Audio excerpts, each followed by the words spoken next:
Five Texans who need to step up after the bye week, and what we'll be watching tomorrow at practice. Go inside the locker room. Yeah, yeah. It's the locker room on YouTube. You know what it is. Let's get it. Ayy, locker room. Yeah, we in the locker room.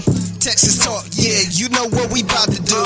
Localize every angle's what we really do. We the source, we the pulse of the city too.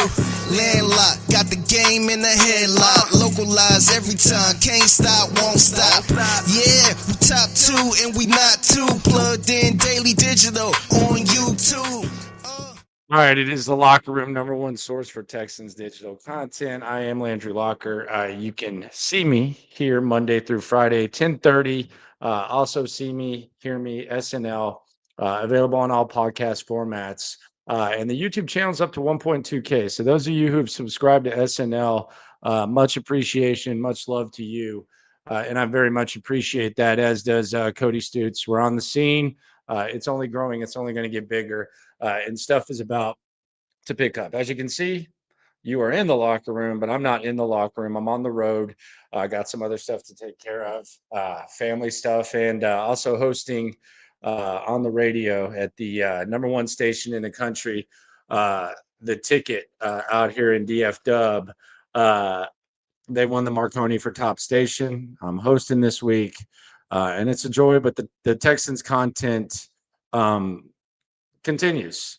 So I appreciate y'all for coming through, and I appreciate y'all for joining me. I want to get into the post bye week and five Texans who need to step up, and in this whole exercise, I basically I'm not going to be unrealistic. Okay, I'm not going to say the offensive line, because I don't think my offensive line. J Rock says he's got the high grade ready. Good for you. Always hot and ready like a Little Caesar's pie, is how I like to look at it. But I'm not going to be unrealistic with the guys that I'm going to say need to step up. I'm going to base expectations based on realistic expectations for what and who you think can actually step up and get this team in position to where you expect them to win that first playoff game, which they'll most likely be hosting, where they'll have a chance to compete in the divisional round, and get where they've never gotten. So I'm not going to sit here and say the offensive line. That's just not realistic. But I do think that there are some guys, and I'm going to start at the tippity top. CJ Stroud. CJ Stroud has to be better than he's been the first 13 games of the season. Now, does that mean that he's going to have to elevate his play to like a unrealistic level where he flips the switch and all of a sudden they go Super Bowl? Maybe. But regardless of his surroundings, where the offensive line is bad, which, let's be honest, you can flip a coin and there's a chance that it's going to land on bad when it comes to the offensive line. Whether it comes to getting on the same page with some of his other targets, whether it's Tank Dell or Dalton Schultz, who we might hear from a little bit later on, CJ Stroud needs to step his game up, and he's got to be better. And he has to perform at a higher level than he has, regardless of what the reason is. If this team is going to get where they want to get, he's going to have to do it. And the other thing about it is, I don't think it's too much to ask. We've seen CJ Stroud step up.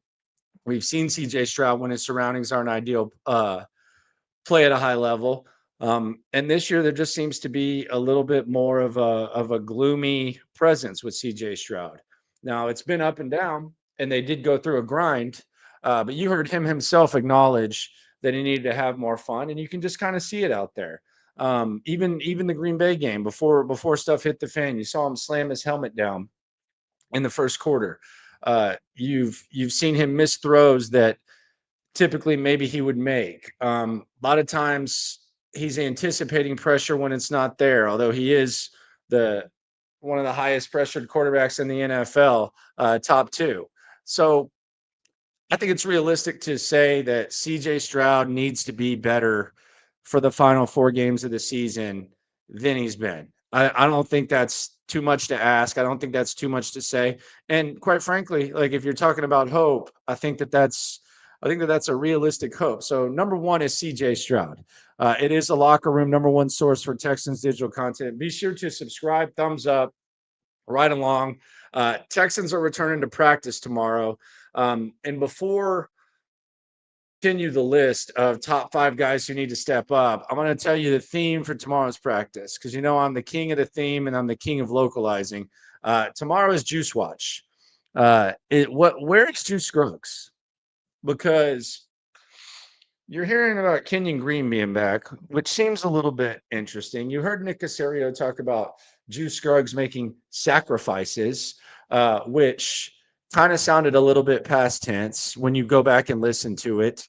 What is Juice Scruggs going to be on the field tomorrow? Let's keep an eye on that when the practice report comes out. And Cody Stutes will be on the scene. I'll be out here, but we'll be reacting to it all on SNL. We'll get you ready in the morning. The 9 a.m. podcast version, which is available on Apple and StreamYard, and also live right here on YouTube. And then we'll have the 4 p.m. reaction once we get the big picture in the practice update. But it'll be interesting to see if Juice Scruggs is on that practice field.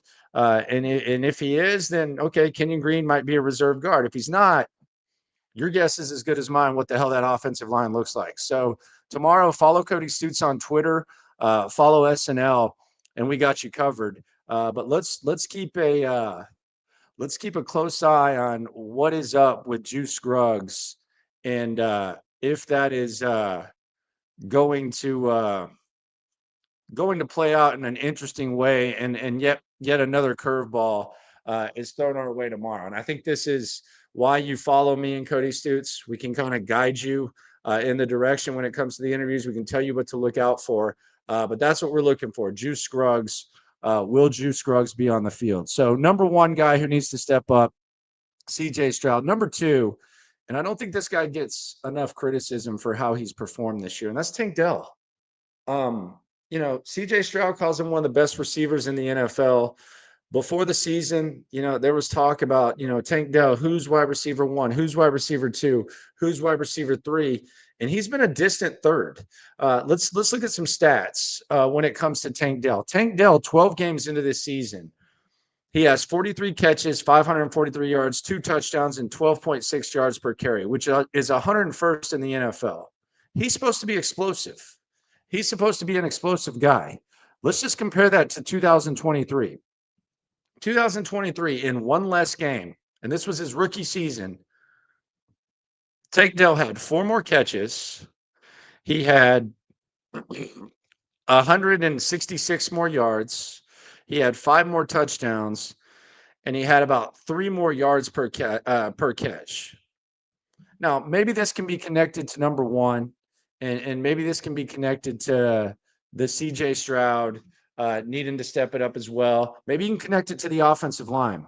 But regardless of what, this is not acceptable production for Tank Dell based on what we expect from him. And there's also been multiple instances where Tank Dell has had an opportunity to make a play and he hasn't made the play. And maybe that's why CJ's a little bit hesitant. They can't get on the same page. Yes, there's been times where Tank's been open and CJ has missed him or maybe he hasn't looked his way.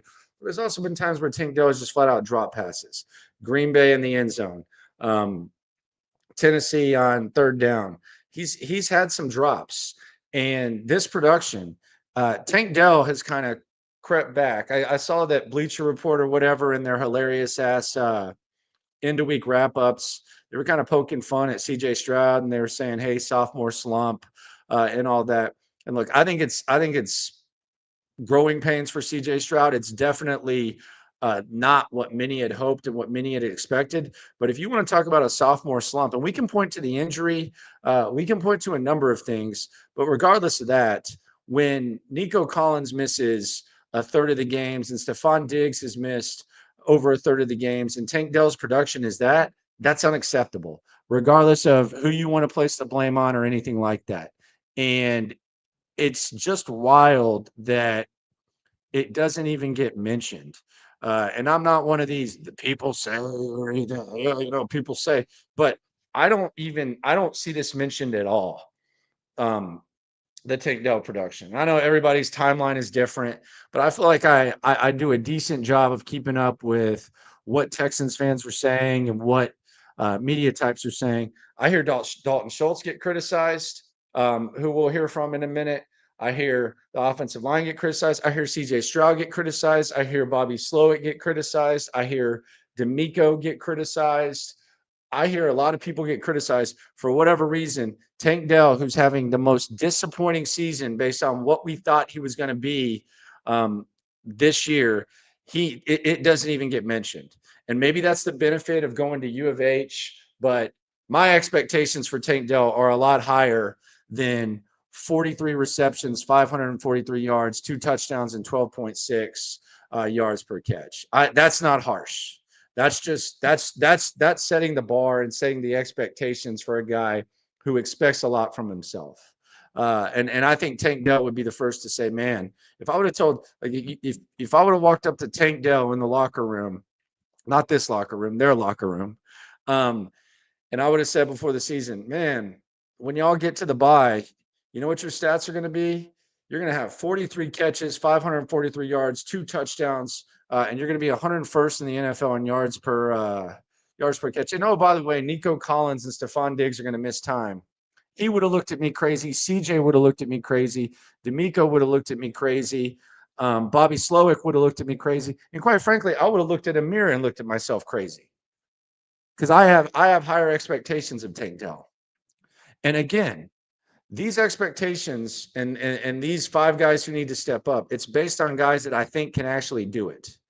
And I believe that Tank Dell can do it, but they need to get Tank Dell going. Whatever it takes, if there is a possibility of getting him going, it will open up this offense significantly. It'll make the O-line better, it'll make the run game better, it'll make um CJ better, whatever. They need to get Tank Dell going. So number 1, CJ Stroud. Number 2, Tank Dell. Guys who need to step up. Jerome says CJ's missed Tank more than Tank dropped the ball. Plenty of times he missed, dude. Okay. I mean, I don't have like a number. I know that there's been times where CJ has definitely missed him. He's missed him when he was wide open. Big plays, but we've also seen Tank drop it.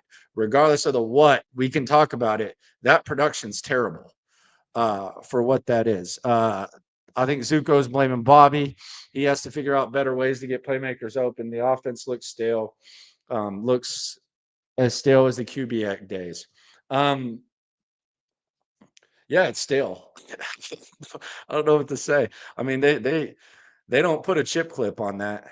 I mean, they just leave that bag of basic ass Lays. Well, I mean, what kind of chips are these offense? Probably like the basic ass Lays, the yellow bag. They just leave that. They just leave that shit in the damn pantry with no chip clip. There's no chip clip on this offense. It's definitely stale. That's for sure. Damn it, Bobby, no doubt. No drops on the road, but yeah. Um, I feel you. The targets are 4 less. So I will say the targets, like if you want to look at targets, I want to say off the top of the dome, it's 43 to 47 on the targets. Now that's the receptions. It's 75 to 72. Excuse me. The receptions are there. 75 last year through 11, 72 through 12. So the targets are lower for sure. They need to go up, which is actually kind of crazy too when you think about the guys that have been out. But also, I mean, you do have Joe Mixon. Joe Mixon's doing his thing. So that kind of takes away from it. But that production is unacceptable based on the expectations for tanking himself. Number 3 is Dalton Schultz. Dalton Schultz has to be more of a threat in the pass game. The blocking, I've given up on even expecting anything from the blocking, but 41 receptions and he's played every single game. That's got to be better. Like that has to be better with Dalton Schultz. They got to find a way to get him right. And the most frustrating thing I think for a fan when it comes to Dalton Schultz is that there's always a moment where you see Dalton Schultz make a big play and you're like, why is that not something that happens more often? Why does that not happen more often? Why are they not doing this consistently? They've got to. They've 100% got to. And the good news for Dalton Schultz and the good news for people who kind of get frustrated watching him block is they did bring back Andrew Beck. And you got to think eventually that Andrew Beck is taken on. And I don't even think Andrew Beck's like a great blocker, but he's damn sure better than Dalton Schultz, and he might be better than Cade Stover. Although the effort is there for Cade Stover, and there's a lot of potential. I think after a full offseason for Cade Stover, I think he's going to come back jacked.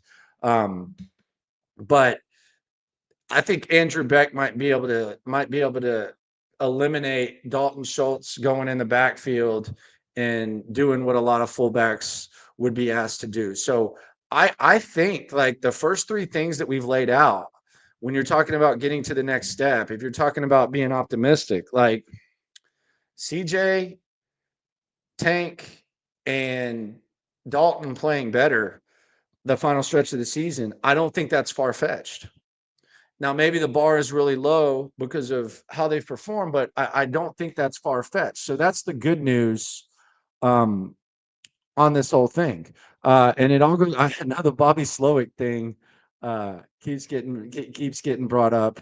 But yeah, they can still do better than that. Number 4, and you are going to have to hear me out on this one. It is a locker room. Be sure to subscribe, like, right along. Kamari Lassiter.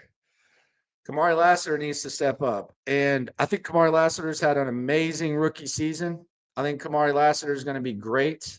I think there's a possibility that in a few years, you're talking about one of the best corner duos in the league, maybe even as soon as next year. I think he's competitive. I think he's if they redid the draft, I think he's a first round pick. The Texans were lucky to get him where they got him. But and I think he's built for this too. But what's going to happen down the stretch with Kamari Lassiter is, first of all, we've seen like inevitable struggles. Like we've seen times where he's gotten beat. We've seen times where teams have kind of gone at him a little bit more than Stingley. But in the playoffs, like they're not challenging 24. And good teams they're not going to be challenging 24 all the time. So Kamari Lassiter, they're going to be going at him. They're going to be completing some passes on him. And he's just going to have to stay strong, and he's just going to have to step up. Really, he's basically going to be have to do what he's been doing, but he's going to have to play even better, and he's going to have to be even more ready because they're going to be going at him. And the good news for Kamari Lassiter when it comes to Kamari Lassiter is, and this is a 2-time national champion. This is a guy who played in Georgia's final game against Florida State, despite the fact there was really nothing to gain and there were a bunch of opt-outs. So I think when you talk about, playing for championships and playing for divisions and playoffs and all that type of stuff, I think he's gonna be ready to go.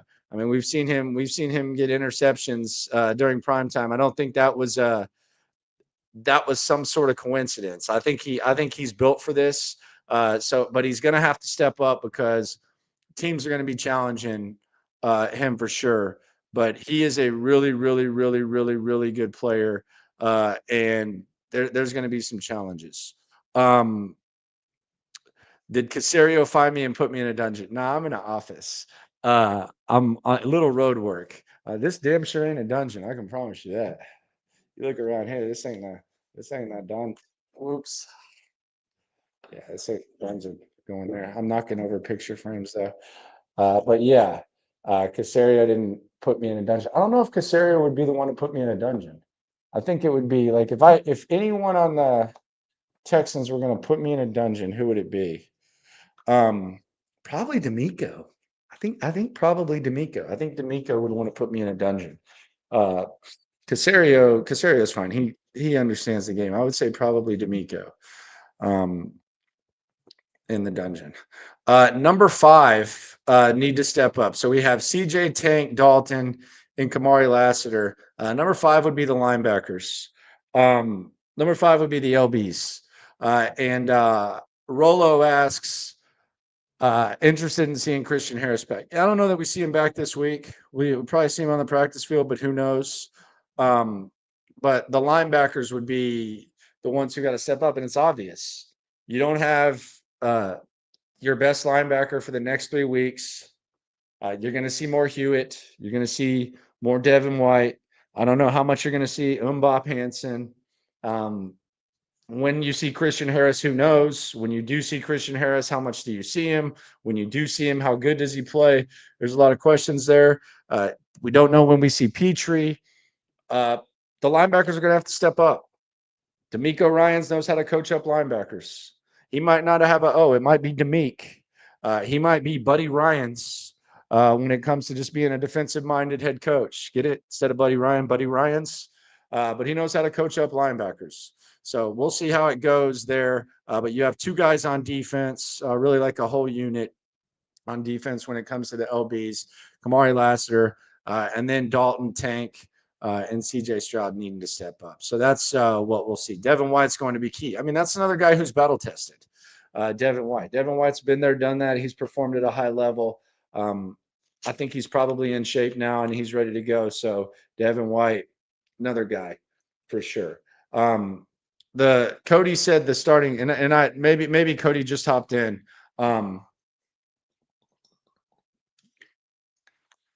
The starting 5 OL are the top 5 that needs to step up. I'm being realistic.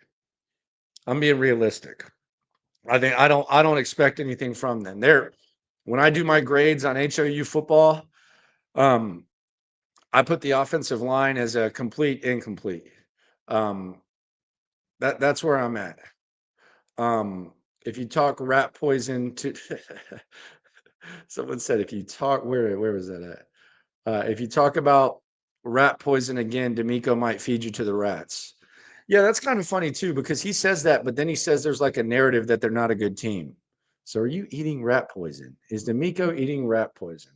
Who knows? Hewitt, Toho, and White. Yeah, they all need to be step up. Will I be at NRG for the game? Yes, I will. I'm leaving here after the final show. I'm filling in all week. After that, I'm just leaving right here. So I'm going to pack my stuff. I'll be in Houston by probably 4:00 for SNL. And yeah, I'll be at NRG on Sunday. If you're there, let me know. Me and Stutes love to come by and say hi to people. We really do. Especially before the game. It's boring as hell in the press box. There's all these media types there, bunch of just BSing. I like to BS. I like my section. I sit with Stutes. I sit with Texans Cap, and I sit by Adam Wexler. It's a nice little group of bouncing off stuff. I actually enjoy it a lot. But before the game, it's just kind of boring. So if you are there, let us know. We're down for that. My question is going to be, where's that green dot on offense? I'm assuming Toho. And Johnny's being a hardo, football hardo. Who's going to communicate the calls on defense? Yeah, I would probably say Toho. He did do it, so he's done it before. So yeah, I would say probably Toho. NRG for the MIA game. There you go. Arts by Beware. She's going to be there. She's ready. Yeah, let me know, man. Just let me know on social media, whatever. 6th row behind the Texans bench. Okay, I see you. Arts by Beware. Deep pockets. Larry says next season 2 new guards, left and right side. I don't know. I don't want if they can get a badass receiver, take the badass receiver. I compared it to the Joe Burrow thing where everybody said they needed offensive line. Boom, Jamar Chase. I don't think they regret it. So if they can get a young quality WR2 that can potentially develop into like a WR1 quality wide receiver, then do that. But yeah, they definitely need to fix the offensive line for sure. The press box, you ain't getting up there. That's an elevator, bro. Drunken on that high grade, I don't blame you. But yeah, that's a tough one up there. Does 9 victories win the division? That's a good question. For 9 victories to win the division, that would have to mean that the Texans win 1 game and the Colts lose 1 game. So that could actually happen. Like on Sunday, if the Texans win and the Colts lose and the Texans don't win another game for the remainder of the season, yeah, that's the division. So yeah, nine can easily win the division because the margin of the error for the Colts is they got to win all 4 ball games, and the Texans need to go 1-3 for them to be able to win the division. And they're going to Denver this week to take on the Broncos. Now they are coming off the bye, but I don't think anyone's going to be betting on them to win. But it's possible. It's possible. How are we feeling about the Dolphins game? A little nervous. I think it's a tough matchup for the Texans. I'm intrigued to see what it's going to look like, the chess match between D'Amico and Mike McDaniel. I think that's going to be exciting. D'Amico seems pretty excited for it. I know McDaniel seems pretty excited for it. McDaniel, big vape guy too, by the way. He's on that high grade on the sidelines. Can respect that. That's the alternative for the for being the past drunk.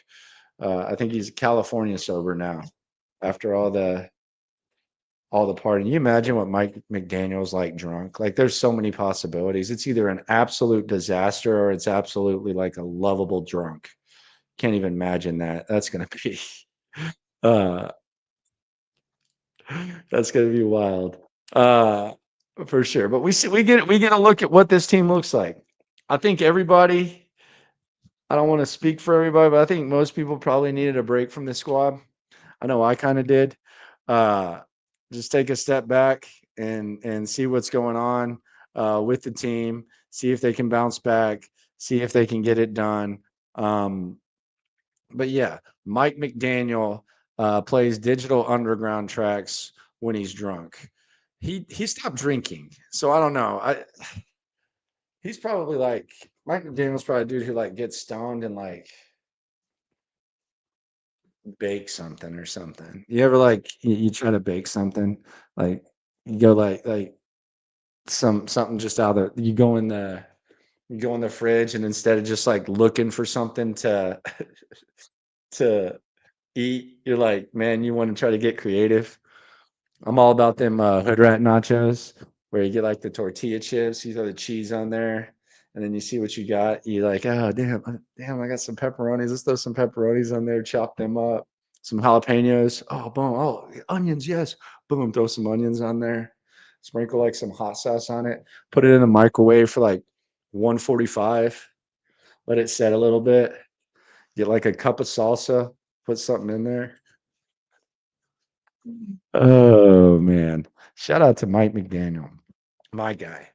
Shout out to everyone who rides along as well. SNL, it's going great. The road work is fun.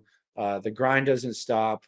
And I'm not a rise and grind guy, but it is a grind. The digital stuff, being consistent, as me and Stutes have for a few years, and the collab, and then the off day today, and then it's full swing. It's full swing ahead. Um, in the next 2 weeks from tomorrow, there will be 3 football games. So we will see 3 football games starting tomorrow. We'll see 3 ball games. Practice will begin, and tomorrow will be 2 weeks from the Texans versus the Ravens on Netflix with Beyonce there. So it's going to be a really big time. What situation are they in there? It all starts with Miami, and then you got Kansas City on Saturday. So it's not like a full Sunday. So get ready. You got the break that you needed from this team. We've talked about the guys who need to step up. Number 1, CJ Stroud. Number 2, Tank Dell. Number 3, Dalton Schultz. Number 4, Kamari Lasser. And number 5, the linebackers. How confident are you in them? Let me know. If you're at the game, let us know. It's always love out there as well. But we appreciate y'all for coming through. Appreciate you for riding along. Appreciate you for following me in the dungeon, as my man said earlier. And always remember, whether it's in the locker room, whether it's in the studio, we'll go longer tomorrow because there's going to be stuff going on the full hour. But today, just 30 minutes. But regardless, always remember when it comes to this Texan stuff, we're all in it together. Appreciate y'all for coming through.